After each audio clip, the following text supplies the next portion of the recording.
Hi, everyone. Welcome to Family History Day at the Tennessee State Library and Archives. I'm Maria Socher, the Assistant State Librarian, and the staff here at the Library and Archives has prepared a fantastic event for you today. We're so glad that you're here, and we can't wait for you to see what we've prepared for you. So in a few moments, we'll introduce our featured speaker, MerryAnne Pierson. But before we do, I'll give you some ideas about what you might choose to do after the presentation. In Classroom 2, which is down this way, we're hosting a transcribe-a-thon. So you can get hands-on experience transcribing historical documents. And this is the #1 way if you want to be involved with the library and archives, you can help to make our collections more searchable. So this is a project that you can work on at home. We'll get you started here. So if you want to just explore it and see what it's about, and if it's something you want to work on at home afterwards, it's an opportunity to be involved with us that way. So that's Classroom 2 right through here. In our lobby, I invite you to take a look at our brand new exhibit, which covers the 250-year history of the Postal Service in Tennessee. It's called You've Got Mail, and it's a wonderful exhibit. There's some really exciting things. The first airmail stamp that was ever used left from Tennessee, and there's a picture of the hot air balloon that left Tennessee in, so that lots of cool things to see there. That's in the lobby. And while you're in the lobby, if you haven't gotten a library card yet, please stop at the front desk and get one. It'll make it easier for you getting into the garage next time, and that's your key to being able to search the collections more easily and make lists and things like that. And in the reading room on the second floor, you can get guidance from staff on genealogy and Tennessee history research. This year, we've added a new feature called Ask an Archivist, where you can talk with our archivist about how to protect your family photos and documents, or you can just ask the question you've always wanted to ask an archivist, or ask them what their favorite collection item is and watch them try to decide what their favorite one is. They would love to tell you about that. Before we introduce our speaker, I'd like to introduce Chuck Sherrill, who's going to speak about our Friends of the Tennessee State Library and Archives group.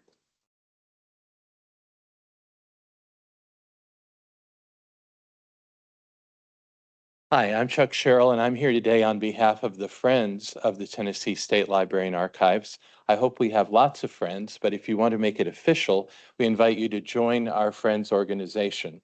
I have some membership brochures, and you can get them from me after the presentation today or up in the reading room. And this slide also gives you our website where you can go, and there's membership application there as well. What the Friends do is to help the library and archives with purchasing collections. For example, we just purchased a wonderful family manuscript collection from a lady in North Dakota who had these Tennessee manuscripts for years, and we've provided that to the archives. We also help with events like this one when there are expenses that we can help cover. We also help make sure that items are preserved and well taken care of, and that something you give to the archives will still be here 100 years from now if you or your descendants come to look at it, and also try to make sure that records are accessible. One of our big projects was indexing and putting online the records of Mount Olivet Cemetery. The Friends paid for the indexing of those records. So we do a lot of things to help make sure that the archives has what you're interested in and has material for you to use, and we would invite you to join us. Thanks.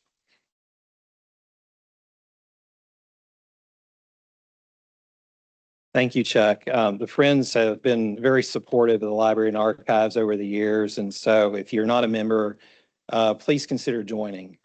They're a wonderful group of supporters. My name is Gordon Belt. I'm the Director of Public Services for the State Library and Archives, and I have the honor of introducing our guest speakers. So I won't keep a lot of your time here, but I do want to make sure I give MerryAnne her proper introduction. We've known MerryAnne for quite a many number of years. She's been coming to the Library and Archives longer than I've been here. and probably knows as much or more than any of us in the building about our collections. And so I think you're in for a real treat. She has a wealth of knowledge, and today's presentation is really well timed. We're approaching the 250th anniversary of America's founding, and so we asked MerryAnne to highlight how you can find your patriot ancestor. And so she's going to be talking about a wealth of resources here. And so without further ado, I'd like to introduce MerryAnne Pierson.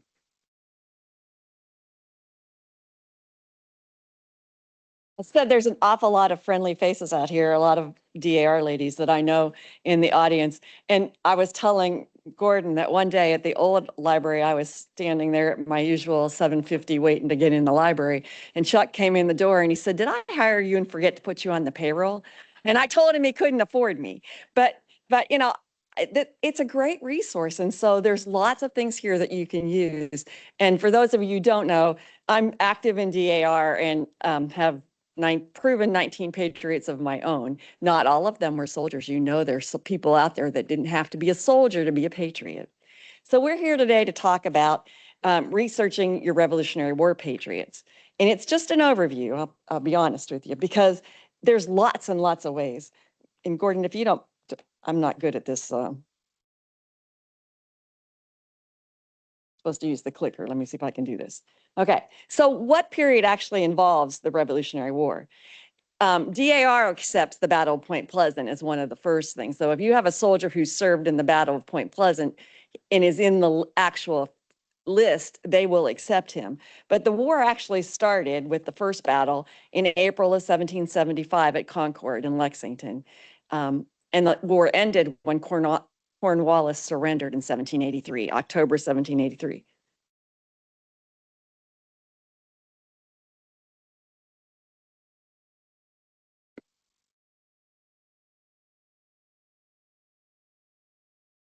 I'm glad he could answer that. I thought that was the case, but I wasn't sure.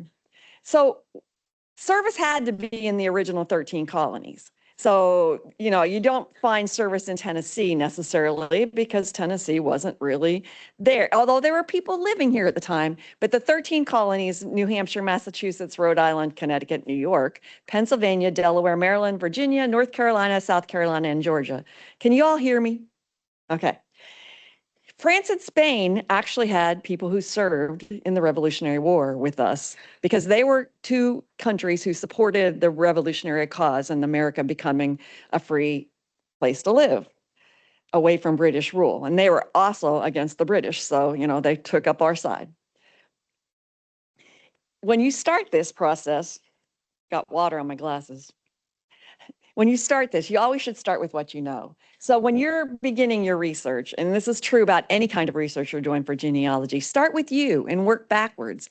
There are lots of children out there today who don't know their grandparents' names, who don't know their great-grandparents' names. So you need to start maybe sharing that with your kids and so that they know how to go about this. Because I'll tell you, I didn't really get interested until some man picked up my business card and said, "Are we related?" And I said, "No, I don't think so. I'm from Ohio."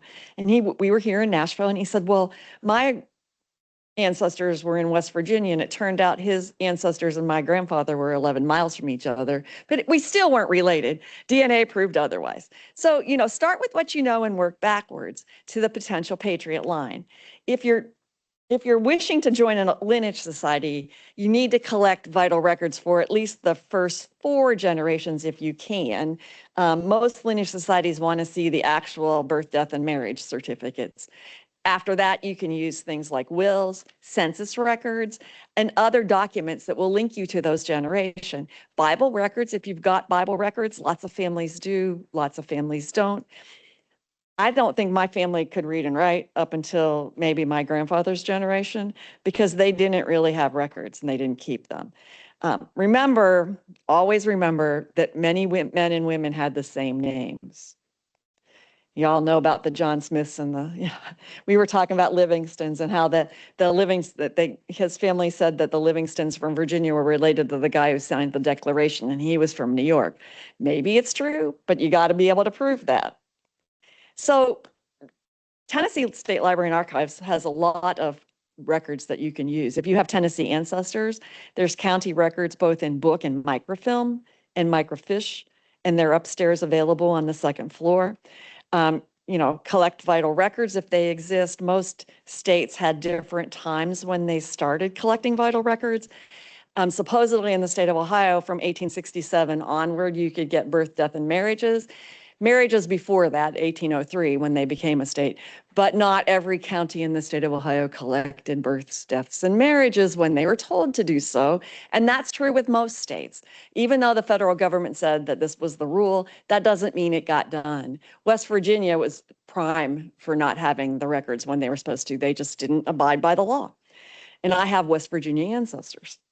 There's court records that are available that'll help you with putting your person in a place.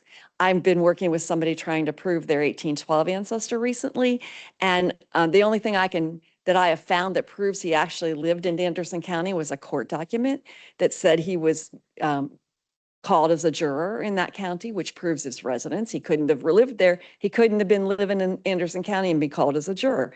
So you have to think outside the box a little bit sometimes. Wills and estates and probate records.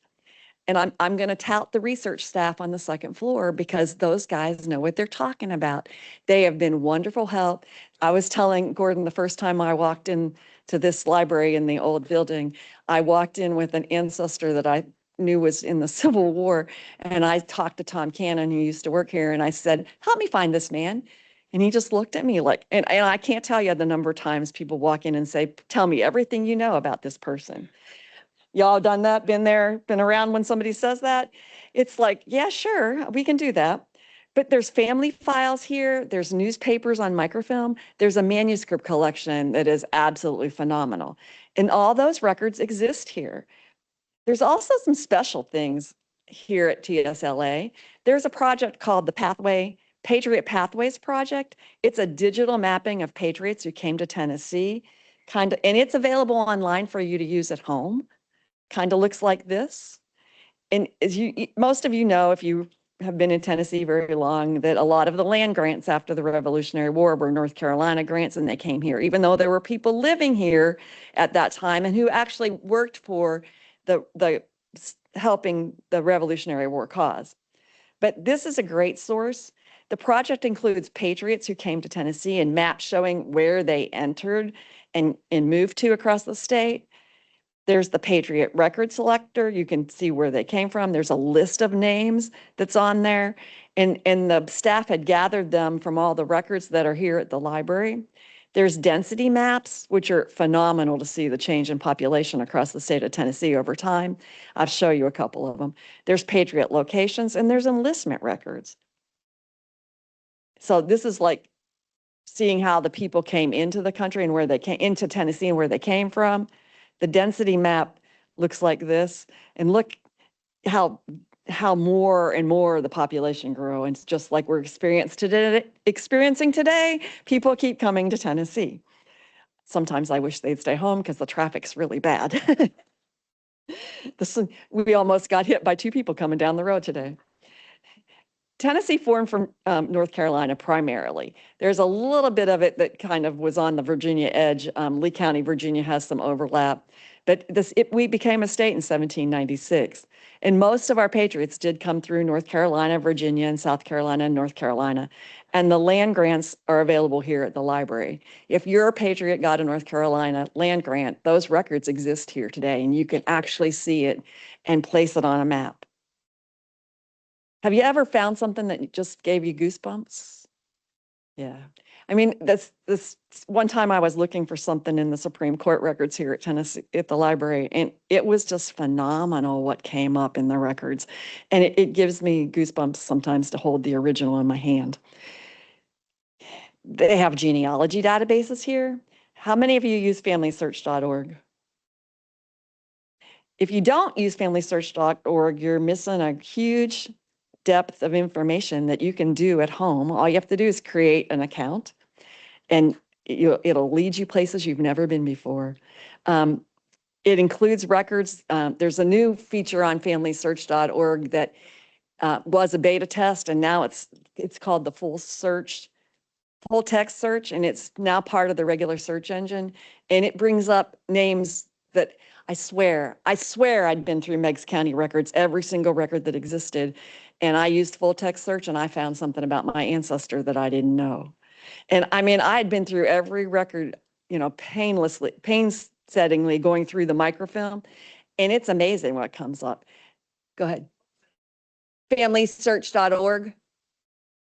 Yeah, it's free. You just create yourself a free account, and then you've got microfilm from all over the country and all over the world. That's okay. I do well with interruptions. Questions are good. Fold 3 is the National Archives site. If you're looking for a Revolutionary War pension, Fold 3 is a great place to start, and it's available here at the library. You can access it here at the library in most public libraries across the state. We have digital newspaper sites here at the library. We have actual Rurals of Tennessee microfilm newspapers here at the library. If you haven't used newspapers to search for your ancestors, you're missing something, because you find interesting stories, you find great documents that you never would have expected.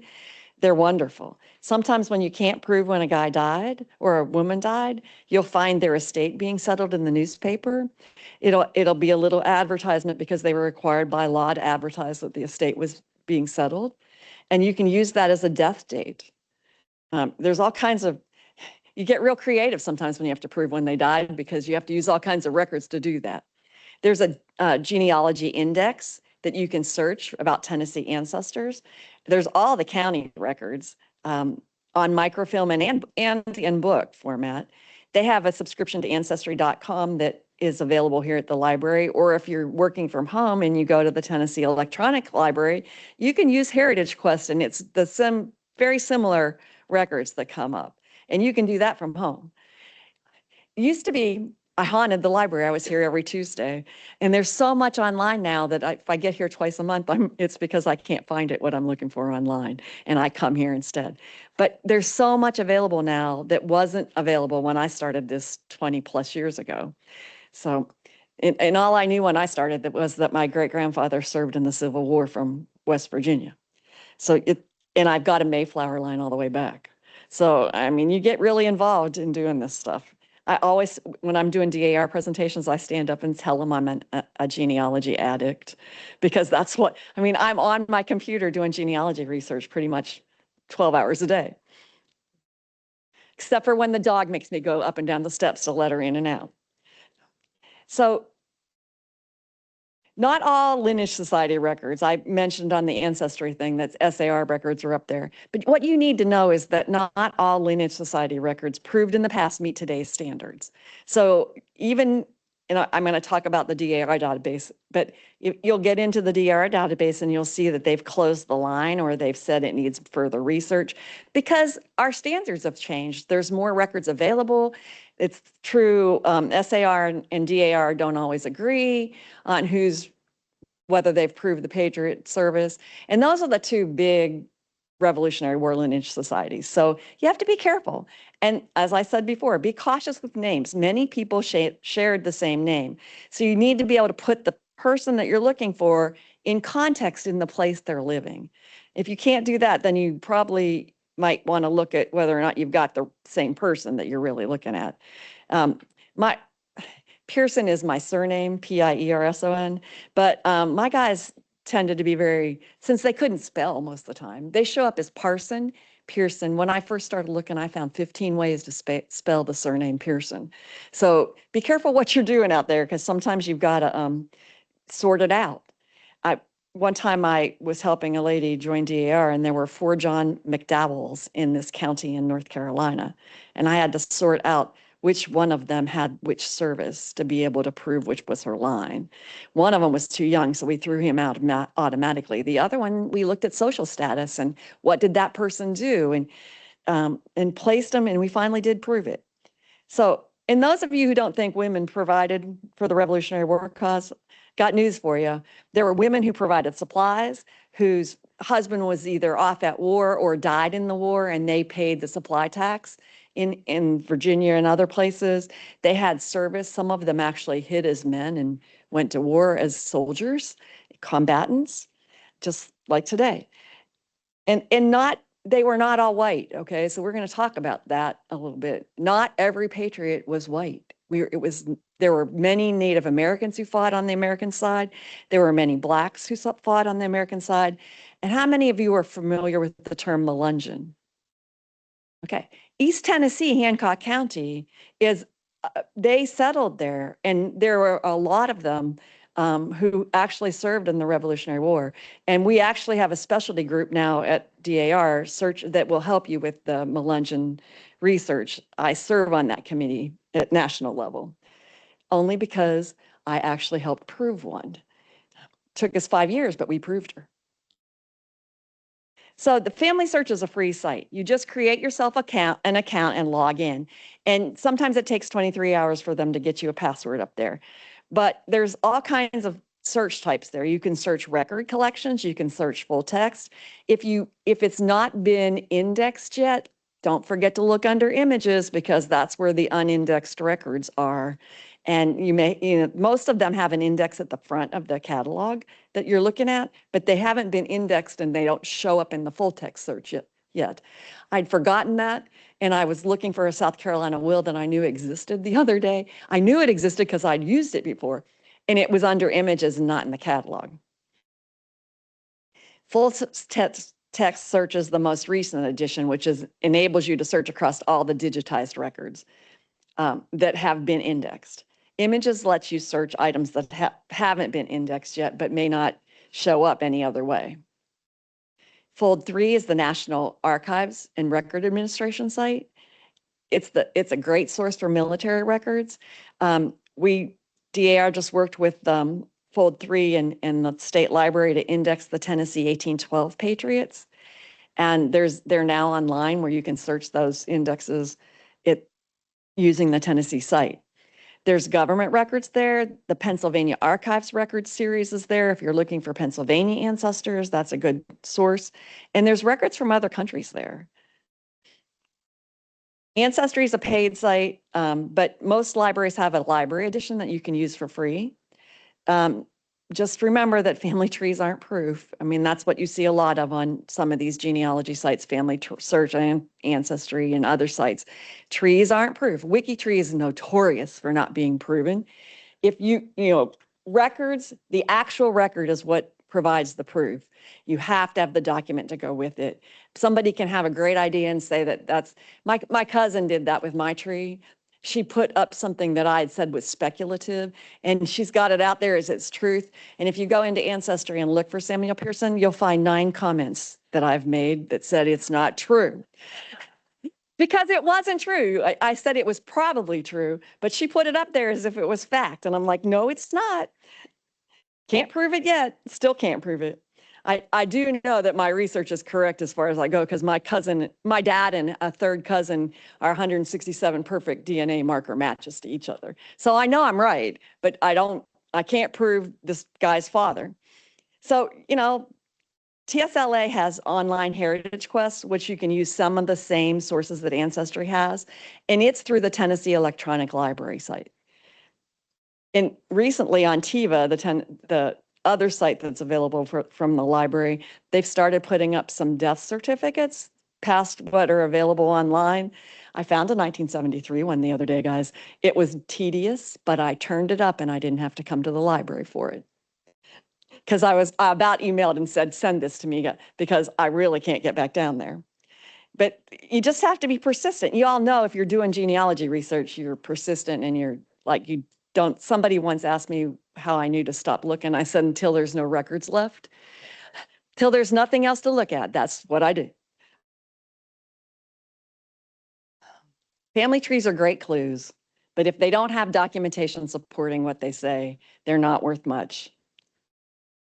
So y'all know that you can access this from the public. The DAR website's open to the public. You can look at the genealogy research system. It lists all the patriots who have so far been proven by DAR members. There's a lot of them out there that we haven't proven yet. To prove it, somebody has to join on that line. So think about it. Unless somebody's actively out there searching, there's many, many, many more patriots, but at least there's several 100,000 that you can access through the GRS to see if they could possibly be your patriot. Patriot service and for DAR purposes includes public support of the revolutionary cause. So they could have been a civil servant. They could have provided supplies. How many of you have looked at North Carolina pay vouchers and see where they've set somebody's provided beef to the Army or pork to the Army? Those are great resources that they were supporting the American cause. Those things count. Civil service, they served on a jury. They were a magistrate in the Revolutionary War government. Those kind of things sort. If you find a loyalist, they stayed on the England side. And there are certain areas of the country that are very problematic, like Long Island, because the British took over Long Island early on and it's hard to prove an ancestor from there. So there's also the this is one I stutter every time I try to say it, the E Pluribus Unum educational initiative, which expands the research on experience of people of color, including patriots of African, Indigenous, and non-European or mixed heritage people. This is the group that the Melungeons fall into, or Cherokee Indians who did support the Revolutionary War cause, or some of the other Indian groups that fought on both sides. There are numerous Cherokee Indians who served on the Patriot side. You can discover additional names and stories of patriots of color who supported the revolution and contributed to the cause of independence. It provides more historical and educational and genealogical resources about people that we don't normally think about as being Revolutionary War patriots. Women in particular, there's a huge population of people who have been forgotten, and we're trying to avoid that and bring them all out so they get credit for doing that. There's also a publication by DAR called The Forgotten Patriots. It's free to download, and this is going to be up there so you can see the website to go do that. It was published originally in 2008, but it's a supplemental has been added. There's more than 6,600 names out there for people who were not white, traditional white patriots. The 10 Million Names Project, it's a project that DAR is working on in conjunction with other organizations trying to document the people that weren't white that served for the Revolutionary War. It's currently housed on the New England Genealogical and Historical Society database, but it's free. And it documents slaves, Native Americans, Melungeons, free blacks, and anybody else who served that may not fall into that normal, what we think of as being white-skinned patriots. And DAR also has specific state resources that you can buy if you were interested and talk about how to research in those 13 colonies. And they're available in the DAR bookstore. And you can access it. All you have to do is Google the Daughters of American Revolution, click on the GRS, which is the Genealogical Research System, and follow the directions. It's there for anybody to use. In the Patriots of Color, I talked about in the E Pluribus Unum project at DAR. So like, how many of you have Goen ancestors in the state? Goen is a popular name that came into Tennessee. It's Goen or Going, and they are one of the Melungeon groups. And when you search it, I put in GOI just to try to get an idea, and I knew that was a Melungeon name. And Thomas shows up all the time. He's one that came into Tennessee, and he's a proven patriot. That's his patriot number. And it includes documents about his grandson Elijah. And the patriot was described as all different colors. How many of you know that for a long time blacks couldn't vote until they got the right to vote? Well, one time I was doing research for trying to prove a patriot, and I found they kept saying one thing said he was black and one thing said he was white, but he was allowed to vote, so he got credit. And if he was voting, we didn't care what color he was. So they obviously assumed he was not black because he got to vote. So lots of these things name wives and children and grandchildren. They're great resources. I was doing research here one day when Anita and Charles were still here, and it was in the old library, and I'd been researching this line forever. And the person was from Robertson County, and I was stuck. I had a marriage that showed a marriage date. It was only by initials. and there was no documentation of what happened after the marriage. They never lived together. And I was in Robertson County court records, and it's one of those cases where you don't give up, you just keep looking. I looked at every single document, and I found in 1873 where this lady divorced her husband for having an affair with a serving wench, and she named her children, their birth dates, her parents, his full name, and I stood up and went, "You won't believe what I found." And they're like, well, okay, tell us. So, it's so much fun when you find these things, and the librarians are so excited with you. That's part of why it's so nice to come here and do research. And somebody said, "How did you find that?" I said, "I just looked at every document that existed," because sooner or later you have to do that, whether they're indexed or not. So there's also books that you can use in the library, and I brought a few examples. The Tennessee DAR did this book recently on your patriots that we could identify in Tennessee, and wrote them up, and they're sourced. They're footnotes and indexing sources. I also frequently end up in Maryland, and there's all kinds of resources out there. Henry Peden is a well-known Maryland genealogist, and he's published books about every county in the state of Maryland. And the library has some of these. These are actually from my personal collection, but the library has some too. They have all kinds, actually. So Connecticut town meeting records, if you have somebody who came from Connecticut, you can probably find him in Jolene's book. And I can call her Jolene because I know her. And she's a super researcher, and she listed all the things that occurred in the Connecticut town meeting records that count as service for the Revolutionary War cause. So that's a great resource. Maryland Men in the Militia. Lancaster County, Pennsylvania Revolutionary Patriots. So just so you know, I'm a transplant from Ohio, and all of my patriots are either from New England or Pennsylvania, or a few from Maryland. But the Pennsylvania records are really, for me, I have 16 of my 19 patriots are from Pennsylvania, mostly on my mom's side. So some of the other ones are from New England, and they were harder. For me, they were harder to prove because I didn't think I had a New England patriot. I didn't think anybody in my family came from New England. It's amazing what you find out. My grandmother was actually born in England on my dad's side, so knew that wouldn't go. Virgil White is here. The book Virgil White, the Index to Revolutionary Service Records, is here upstairs in the catalogs, and it's a comprehensive list of soldiers who fought in the Revolution. It may not include the militia, but there are other books up there that do include the militia. There's Virginia Soldiers book up there. This is a great library for these resources. I told you about the Patriots book. So how many of you know about the South Carolina Digital Index? You ever do South Carolina research and you're looking for a patriot in South Carolina? Just Google South Carolina Digital Index and it'll pop up, and it's an online record search place for you to try and find your people. I use Google a lot, so you can find most of these things on Google. The North Carolina Revolutionary War vouchers are on Family Search.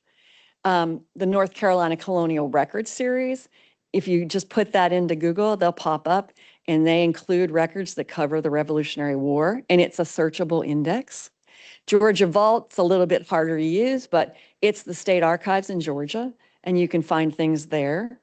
The Pennsylvania Archives series is on Fold 3. You can also Google it, and it comes up, and it's been totally indexed and searched at, it's on Family Search too. Massachusetts Soldiers and Sailors is a list of people who served from Massachusetts. It's available free on Ancestry. The New England Genealogical and Historical Society has resources. It's usually a paid-for site, but you can access it some places without too much trouble. And I use Google. When I can't find something, the other day when I couldn't find a will in South Carolina that I knew was there because I've used it before, I put it into Google and it popped up and it brought it up for me. And it brought up the catalog place where it was in Family Search that I had searched all day on Family Search looking for it. It was driving me crazy because I knew it was there. I'd used it before. So there's all kinds of records out there. There's texts, there's resources, there's specialty collections that deal with the Revolutionary War. Start your research today and figure out why they fought. Were they supporting the cause? Did they not like British rule? Not everybody who served in some capacity was totally against British rule, but they eventually saw that it was the right thing to do to be on the patriot side to make this an independent country. Remember, not everything can be found on the internet. Sometimes you still have to write letters to courthouses. There are some record groups that probably will never be allowed to be accessed. Some courthouses in some states do not allow Family Search to film them, or if they have filmed them, they don't allow it to be freely available, and you have to come to Tennessee State Library and Archives or some other place that has a contract with them. Indiana records in particular are hard to access because they're not open on Family Search. You have to be in a Family Search affiliate. And a number of years ago, I helped work with the archivists here, and we got Tennessee Library and Archives made a Family Search affiliate, because they used to have libraries all over the country, but so many of them, because it's all gone digital, are not open anymore. But if you can't access something and it says you must be in a family history library to access, know that Tennessee State Library and Archives are one, and you can come here and access. Alabama death records are like that. So if you're looking for death records in the state of Alabama, you can come here and look them up. And sometimes you still have to visit local historical societies or write to them if you can't visit in person. You'd be surprised at how friendly they are and how willing they are to try to help you. I've done some of that when it's like I've exhausted every other place to look, so I contact the local historical society. You'd be surprised what they come up with and can help you with. So you have questions? Go ahead.